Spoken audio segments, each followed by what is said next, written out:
Europe 1, le grand direct des médias, le Télé-Délire. Jean-Marc Morandini. Le Télé-Délire avec Hortense qui nous rejoint. Bonjour Hortense. Bonjour Jean-Marc, bonjour tout le monde. Alors, qu'est-ce que vous avez regardé ce week-end? J'ai passé une partie de mon week-end avec Denis Brognard. Sérieusement, avec Denis? Non, c'est pas ce que vous imaginez, Jean-Marc. C'était strictement platonique et télévisuel. D'accord. Non, j'avais remarqué qu'on avait beaucoup de Nikos sur TF1, mais je me rendais pas compte qu'on avait aussi beaucoup de Denis le week-end. Alors, j'avais bien repéré qu'il faisait automoto le dimanche matin, le père Denis, mais je savais pas qu'il faisait aussi présentateur sportif pour Téléfoot. Pourquoi pas Mireille Dumas à l'Eurovision pendant qu'on y est. Ça, c'est fait.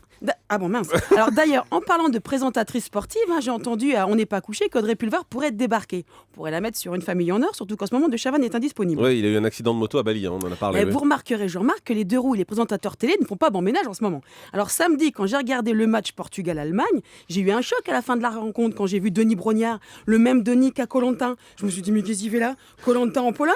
C'est-il possible que le même type qui encourage les gens à tenir debout sur des poteaux commande des matchs de l'équipe de France?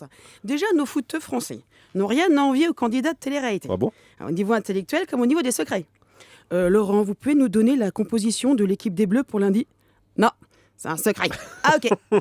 Alors il faudrait pas qu'en plus il nous embrouille nos joueurs avec ses feux de camp et autres salamèques. On se souvient tous de l'épisode du bus en Afrique du Sud. Ouais. Avec le recul, je me demande si Denis n'était pas dans le bus à l'époque. Et si c'est pas lui qui avait organisé le vote contre Domenech. Peut-être même que c'est lui qui avait écrit la lettre. Alors la vraie différence entre l'Euro 2012 et Koh-Lanta, c'est dans la récompense par épreuve de confort. À Koh-Lanta, ils ont du riz, au foot, ils ont Zaya.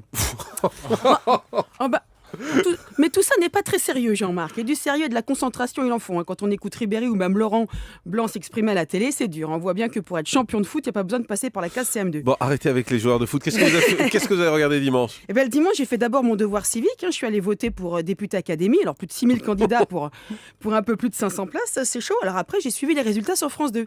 C'était le festival de la mauvaise foi. Hallucinant. Le candidat, il peut avoir 0,02% des voix. Il trouve que c'est quand même une victoire. Et l'autre, il fait 48% des voix. Et ben c'est tout pourri.